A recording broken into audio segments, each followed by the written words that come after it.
Hello Internet, I am Sebastian from InvestComics.com, and this is FIC. Since it was popular enough, and since he didn't want to sit while I went through a giant stack that he read a decent amount here. Sean has once again opted to run out and leave me with the list of Seanisms that I will read as we go through. In fact, I'll start with him because the first three, Sean's doing the first three reviews without even being here. So, we'll start with Great Pacific, number 9 from Image. I'm reading this in trade because I love the first couple issues, and the first trade is so good. So, Sean says for Great Pacific number 9, political trash is the best kind of politics. And it's true. See, Sean's getting clever with this stuff, is what he's doing. But, first trade, anyway, I can say, is good. Sean likes this. Sean doesn't like much of anything, so that's good. East of West number 5. Sean says, once again, Hickman killed it. And I forgot to read it, so we'll have to just trust in Sean. Words you'd never say if you watch the TV show, but if you read the comic, Sean says, Walking Dead number 113, don't ever doubt Andrea. Or that motorcycle that just went by while I'm trying to talk. Don't ever doubt Andrea. Okay, let's see. From Dynamite, we've got Damsels, Mermaids, number 4. Still continues to be pretty good. Not great, but good. It's definitely good. On the opposite end, Battlestar Galactica, number 3. So good. This is awesome. It's great for people like me who remember the original Battlestar, never got into the new Battlestar, but know enough of Battlestar lore to know most of the concepts, but not all of what's going on. This is alternate timeline Battlestar Galactica. It's the original series look. Starbuck and Apollo testing new time engines end up screwing up the timeline, and you get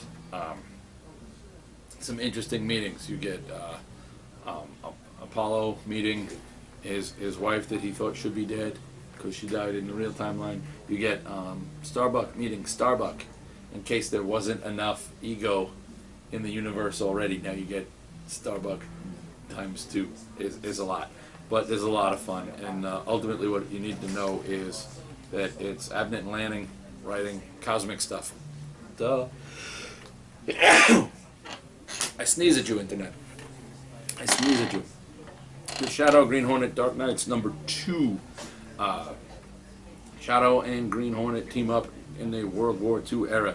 Nobody trusts Kato during World War II era America. That's rough. That's rough. But is good. Is good. Deja Thoris, number 5.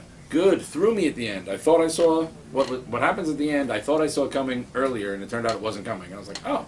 And it lulled me into a false sense of security, and then it came anyway. And I went, well, son of a bitch. Sneaky bastard.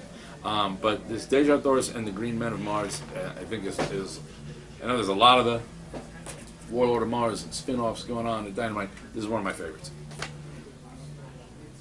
Red Sonja, number 2.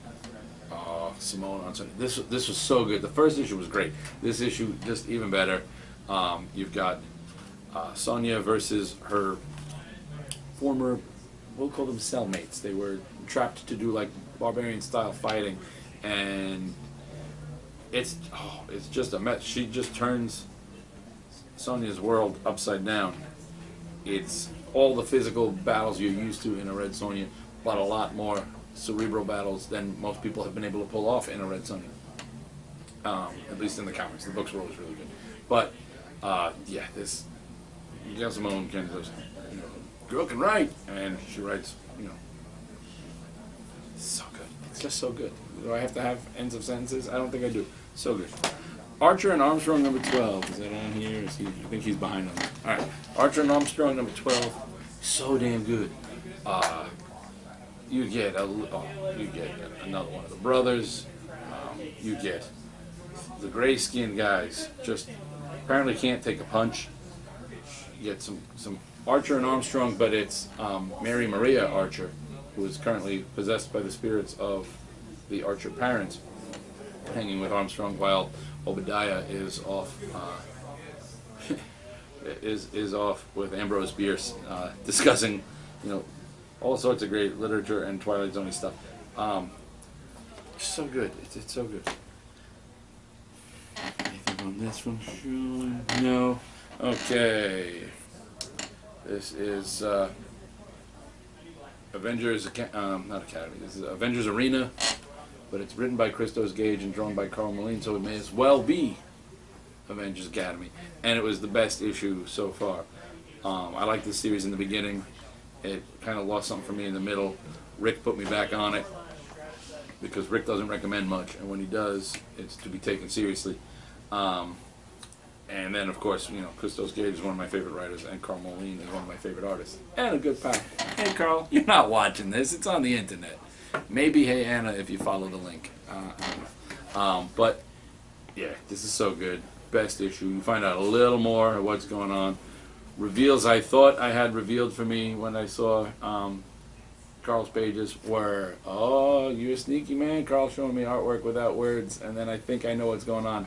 And I don't. I'm not that smart. And it's really, really good. And it's some really good Hank Pym as opposed to, say, AI. But this was good.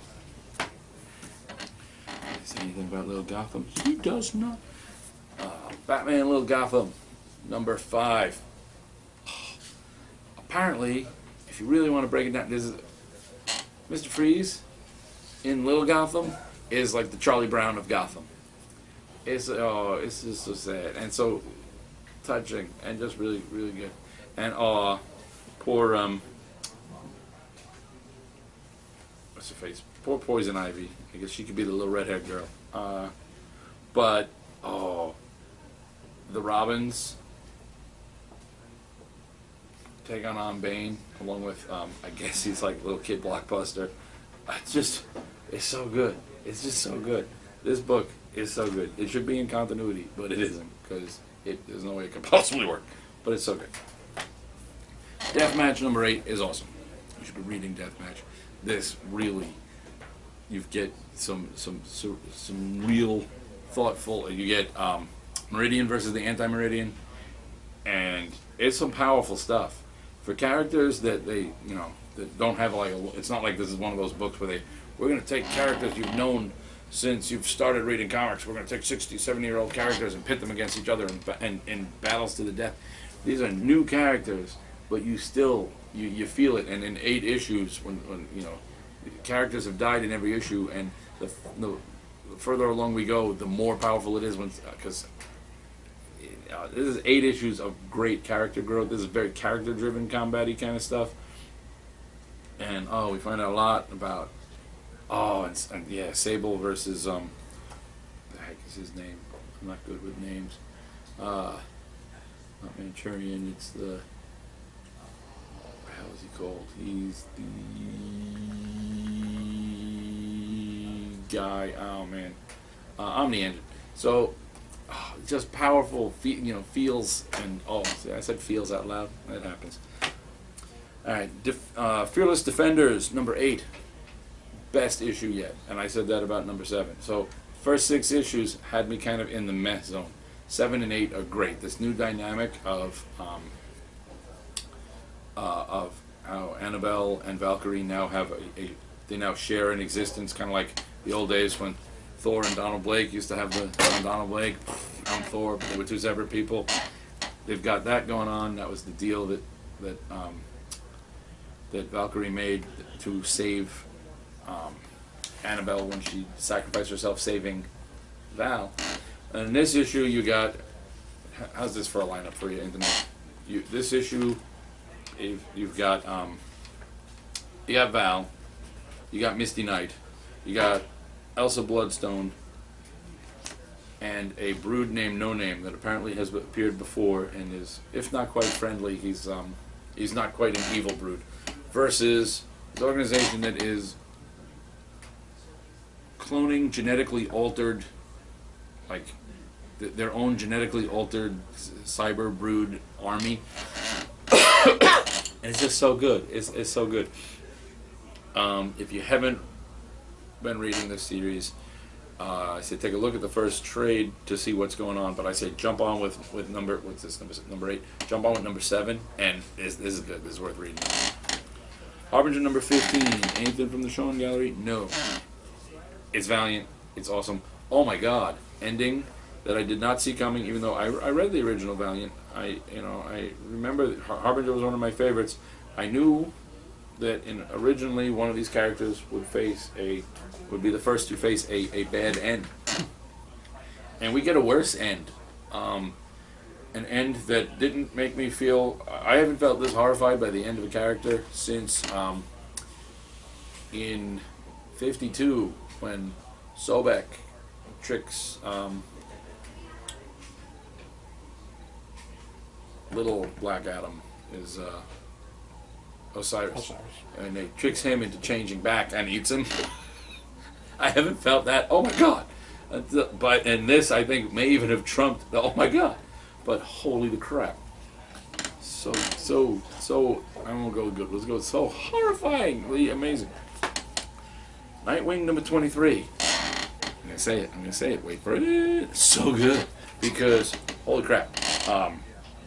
Al Higgins writes the hell out of Nightwing. This has been so good. This is him in Chicago dealing with. He's on the trail of what's his face that killed his parents, and in this he catches up with Zuko, and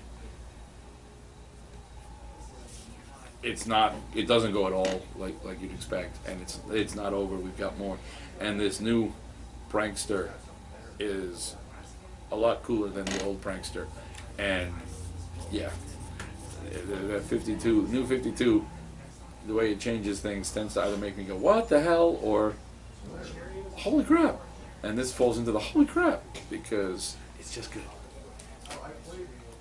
Resident Alien Suicide Blonde number 0 of 3, which I think just makes it a 4-issue miniseries that ends at 3, but I love this book. I loved the first mini.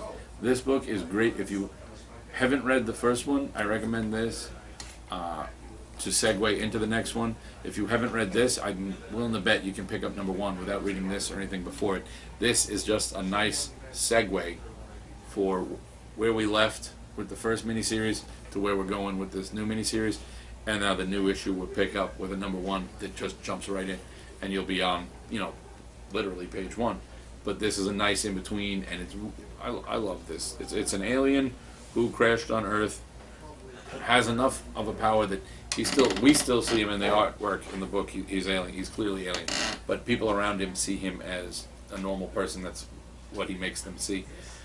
He becomes a doctor in this tiny little town and just kind of retires because he has no idea if anyone's ever coming to get him from his world. And in the meantime, this tiny little town in the last series had a string of murders, and they needed him. Started with the old doctor, so they went out and found him, who they knew was a doctor, and said, "Hey, can you help us investigate? And we need someone to do the forensics and blah blah blah." And he came in, and he kind of likes the sleuthing, so he's continuing along that line. 6-Gun Gorilla number 3. Not so much gorilla in this one, but a lot of story. And when the gorilla shows up, well, he's a giant gorilla with guns, so he steals the show. This is just so good. I can't even begin to explain to you how good this is. You need to read this. There are no words I can come up to explain this. Jilted librarian, his wife left him, and he decides to commit suicide. But in this world, you can commit suicide by, there's a war being fought in another dimension, and they'll send you in this other dimension. They'll hook something up into your eyes so that your eyes work like cameras, and you can basically go commit suicide by, kind of like suicide by cop, but more suicide by war, and people can watch the televised your death, as you see it, so they can actually be in the eyes of the person who's dying. And he's in there, and in this world where he's supposed to be dying, he's actually, for the first time, really living. And along the way, he meets it's like a western town in an alien world, and he meets a hooker with a prostitute with a heart of gold, and a giant gorilla with 2 guns. So really, what else do you need to know? Suicide Squad number 23. Rick Leonardi on art makes me so happy. Oddly, though, I guess, you know, no one told Rick that they made, just based on some of the line work, it's almost like King Shark stops being a hammerhead for a while. You can see what it's doing, but towards the end, he doesn't look as hammerheady. In the beginning, he does. But I'm okay with it either way. And as I said, it's Rick Leonardi artwork, so it's just gorgeous. And we got a whole lot going on. We got the Suicide Squad taking on a bootleg, almost, you know, but a team of Justice League stand-ins, kind of. You know, there's a Superman type, a Wonder Woman type, a Flash type, and the best though is Deathstroke. I mean, no, not Deathstroke. Deadshot versus Amaze, who's kind of the Wonder Woman type, but Deadshot fights her by he's been doused with experimental pheromones, so women can't resist him. So he fights her basically by just kind of making out, and whole lot of dynamics changes in the background of kind of the interplay between characters. You've got James Gordon kind of crushing on Amanda Waller, because if you were a serial killer, who'd be the greatest woman ever? Amanda Waller, who may not think of herself as a serial killer, but let's face it, she's a professional serial killer. And King Shark, who catches a glimpse of the softer side of Deadshot and kind of offers the fin of friendship, though Deadshot's not really terribly sociable. So it's kind of cool. World's Finest, number 15. So good. So good. It's Power Girl and Huntress versus Desaad. And Desaad is really just playing with them. And we get, next issue, Huntress and Powerless Girl. What? That's not going to go over well. Superboy 23. I really, really, really, really want to like this book. In an issue and a half, I think they just destroyed the Connor Kent secret identity that I'm still not sure how they came up with. We get an introduction to the new 52 version of Psycho Pirate. No.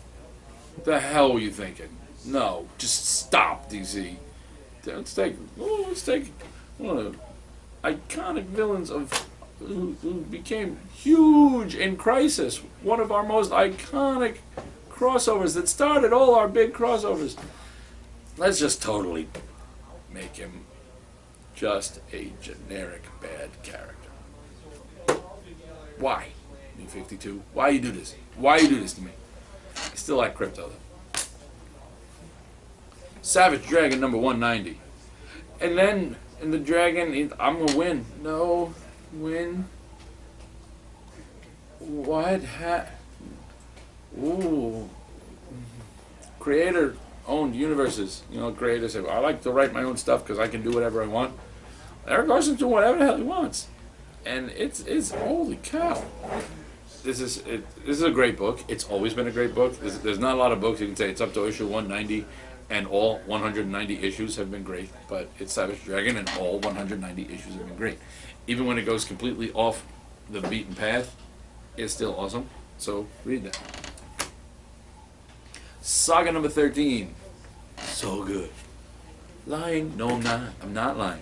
Saga number 13. So bad. Lying. Now, you know. But Sean says, it's back! Thank God this book is comic book perfection.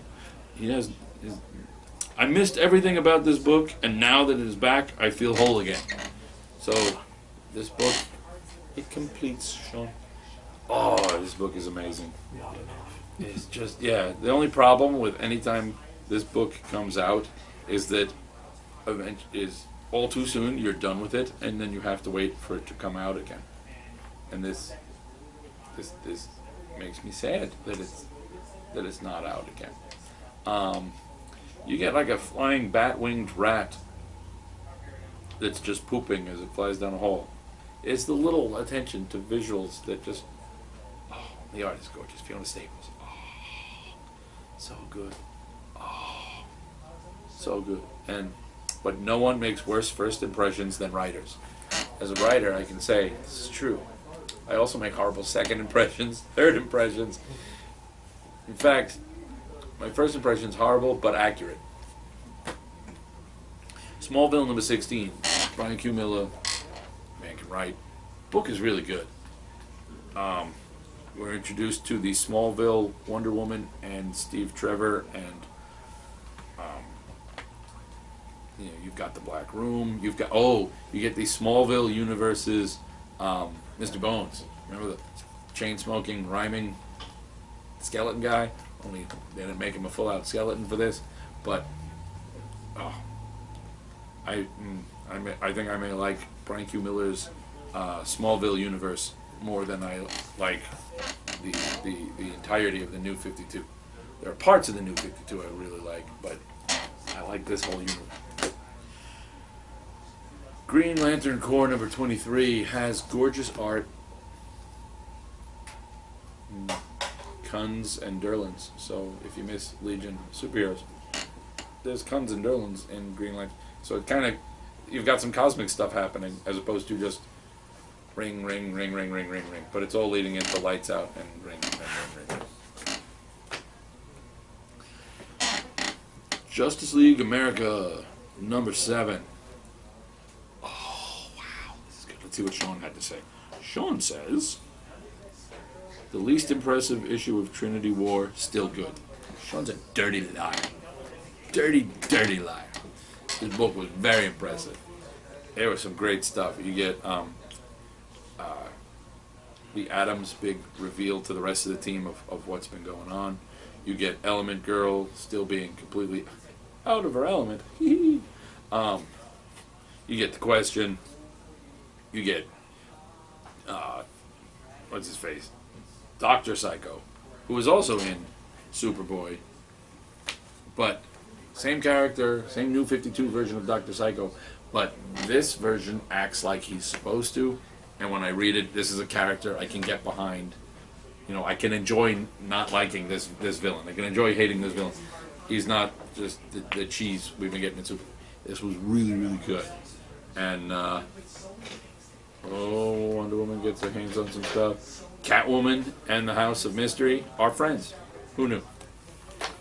Wolverine and the X-Men. Hellfire Saga, part 4 of 5 says Wolverine and the X-Men number 34. How the hell is it up to 34 already? But let's see. Sean says, don't F with Brew. Yeah, it's true. Brew. Yeah, if you don't F with Brew or people Brew likes. Quentin Quire is quite possibly my favorite mutant in ever. Also, I'm surprised Sean didn't write about this. Dupe defeats people by making them watch Dupe Home Movies 1994 on VHS. That's how he defeats the Lady Mojo chick. And holy crap. Dupe's got a twisted little life. Well, this, you got Krakoa's versus Krakoa's. You've got Quentin Quire stepping up and talking to Heidi about, emotions. This is just so damn good. So damn good. And the art is gorgeous. Nick Bradshaw and his Arthur Adams fan style of art is good. Oh, and there you go. Laura Martin on colors. Laura Martin is probably my favorite colorist out there. She's ever since way back in what was it, in the Vertigo days, way back on not Vertigo, like Wildstorm stuff, way back on like Stormwatch to the Authority, back when the Authority was actually, that beginning couple storylines of Authority when it was still a book worth reading, way back in the original straight out of Stormwatch days. She was Laura Dupuis back then. Now she's Laura Martin. Name has changed. Coloring skills have not. They are awesome. Uncanny X-Men number 10. I don't usually go off on colorist reigns, so that was just something. I was just trying a little something out. Uncanny X-Men number 10 is good. Cyclops has fans.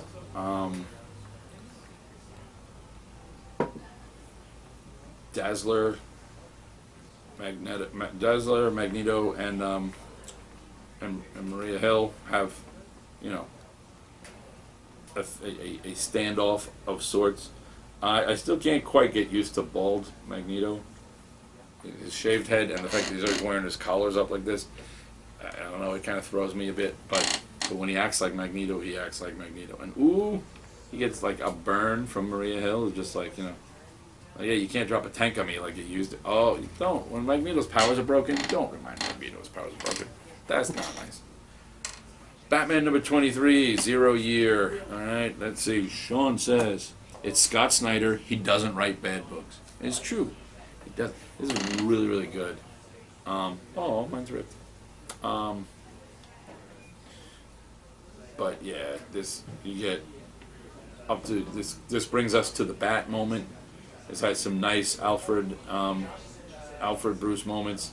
You get some Edward Nygma moments. You get a little bit of everything, but you know, but actual Batman, because it's the origin. But it's so good, so good. Thunder Agents number 1 for Phil Hester. I've never read Thunder Agents. I really didn't. I tried this one, this incarnation, because I'm a big Phil Hester fan, and it just didn't grab me. I don't know what it was, but it just didn't grab me. Kaboom presents Hero Bear and the Kid. I like Hero Bear and the Kid. I read it forever ago. Used to own it. Don't know what the heck I did with it.